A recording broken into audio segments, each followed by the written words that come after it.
For millions of people, both young and old, the 1990s were without a doubt the greatest era of R&B music. From Jodeci to Mary J. Blige, to SWV to D'Angelo, to Whitney Houston to TLC, to Boyz II Men, the list of great artists from this era is just as long as the number of great songs that came out of it. And amidst this constellation of stars emerged Xscape, an all-female group hailing from Atlanta. Their unique fusion of gospel, soul, and hip-hop propelled them to fame and set them apart from their contemporaries. However, as is the case with all relationships and families, their journey has been one filled with lots of highs and just as many lows. So let's start at the beginning. The story of Xscape began with two sisters, LaTocha, born on October 2nd, 1973, and her little sister Tameka, born on November 19th, 1975, to Pentecostal parents Reverend Randolph Scott and his wife, Mama Gloria.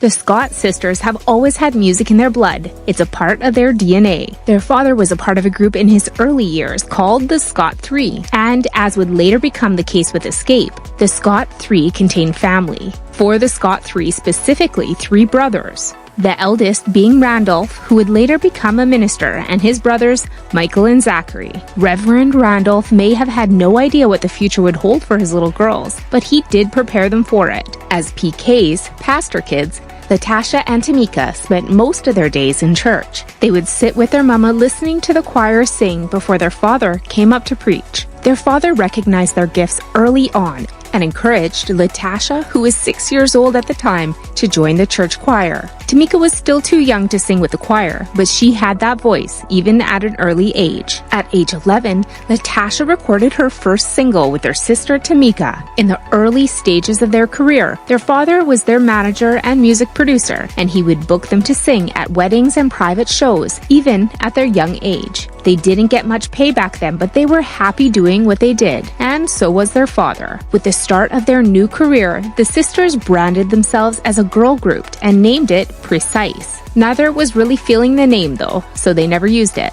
But they still wanted to be a group. A few years later, the Scott sisters attended Tri-Cities High School, and though they didn't know it, they were about to meet their other halves and begin their journey towards their dream. The girls met Kandi Burruss at Tri-City, and it turned out to be a match made in heaven. Kandi, one could argue, was pretty much a child musical prodigy. Having started her musical career as a choir member in church too, she was already making remarkable strides with her musical pursuit before she met LaTocha and Tameka, having written songs for artists like TLC and Destiny's Child. At age 15, she got her first gig with BET and appeared on the Teen Summit series. Her addition to the group was a perfect fit, as she brought her songwriting skills and soulful voice to the group's already unique sound. The girls hit it off immediately. They loved Kandi's voice and talent and welcomed her to the group.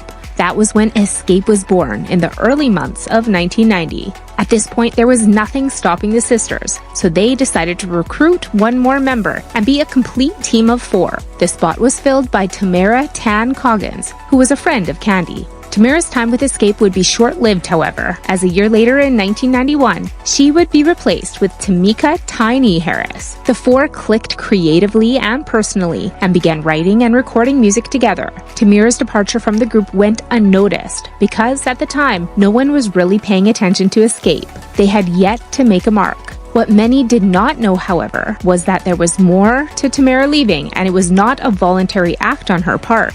In an interview with Vlad TV, Tiny revealed the untold reasons behind Tamera's sudden eviction from the group. You can find the link to that video in the description section of this video. At the time, the girls were still trying to find their sound and get a breakthrough. They had made the hard decision to do what was best for the group, but none of them were ready to make that call. They felt like Tamera was not into the group as much as the rest of them, but they could not bear to vote her out. For their manager and mentor at the time, Jabari Abdel Samad, that wasn't a problem. One argument was all it took to get Tamera out of the group. He had a heated argument with her, and at the end of it, she was told to leave. Kandi's mom would later explain what happened between Tamera and Jabari. She said he was having a problem with Tamera. He was saying that she was not a real singer, that she could not hold up her part. In the end, things worked out well for Tamera, who is now married with beautiful children. She has a thriving construction business and is still good friends with Kandi. The group began to promote more after Tiny joined in.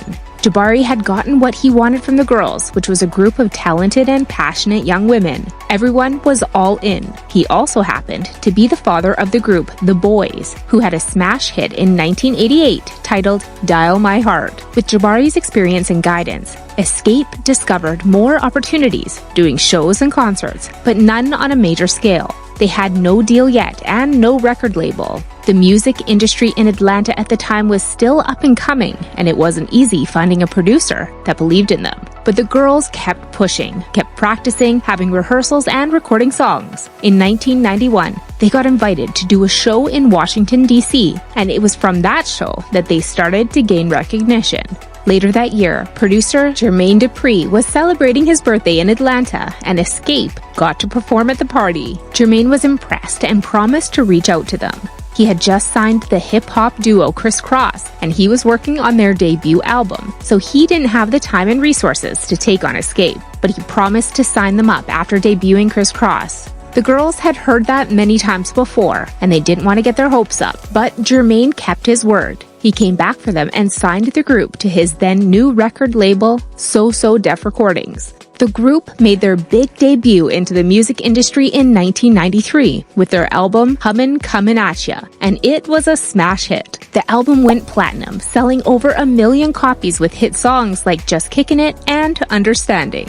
Xscape's sound was a blend of classic R&B with a contemporary twist, and their soulful harmonies and powerful vocals earned them a devoted fan base that still love them to this day. However, the group's early success came at a price of distrust, conflicts, and lots of drama. They were often criticized by music industry insiders for their image, which some felt was too street or ghetto. But that was their thing, and they owned it. And so it wasn't the external criticism that affected them.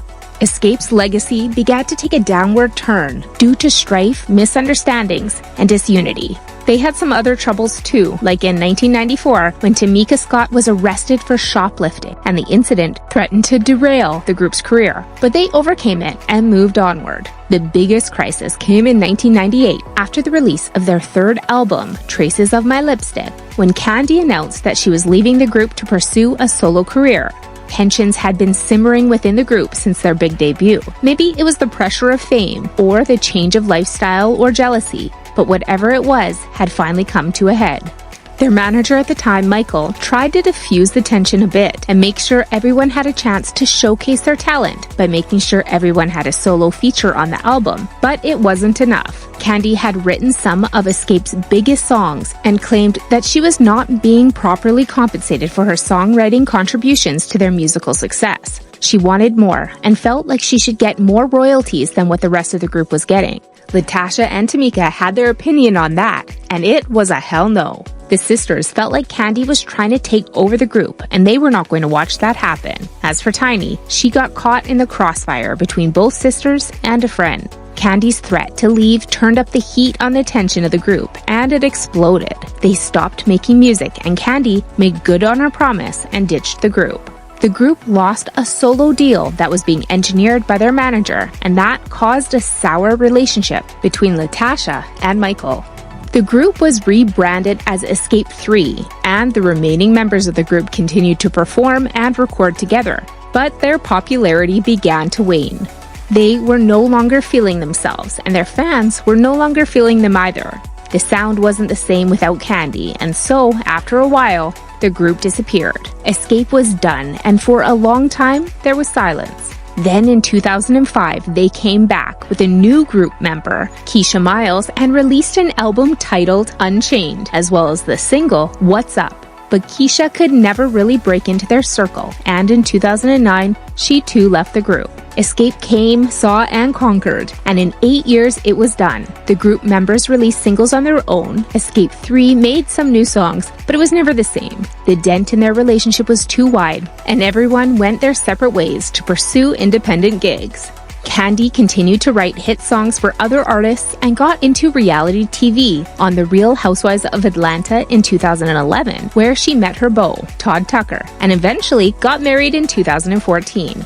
As expected, due to the tension, LaTocha and Tameka were conveniently left out of Kandi's wedding plans. Instead, she chose Tamera Tan as her matron and Tiny as her maid of honor. The feud between friends and former bandmates continued for years until 2017, when they called a truce and decided to make peace. In 2017, Xscape announced that they were reuniting for a tour and new music. Later that year, in an interview with Andy Cohen on Watch What Happens Live, Kandi opened up about the feud with her former bandmates. She revealed that the tension between them had been building for years and had ultimately led to her leaving the group in 1998. However, tensions between Tameka and Kandi resurfaced, with Kandi accusing Tameka of lying and spreading rumors about her. The dispute played out on episode 4 of the reality show Xscape, Still Kickin' It, but the group ultimately reconciled and continued with their reunion plans. On the red carpet of the 2022 Soul Train Awards, more drama ensued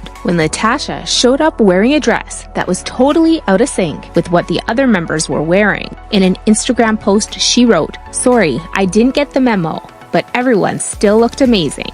The other members of the group refuted her claim, and more rumors and accusations followed. Their most recent interactions can be seen on the recent 6-part limited series SWV and Xscape, the Queens of R&B. Regardless of the previous and recent drama, the music from Xscape was not only a huge part of the 1990s, but also the lives of millions. Thanks for watching.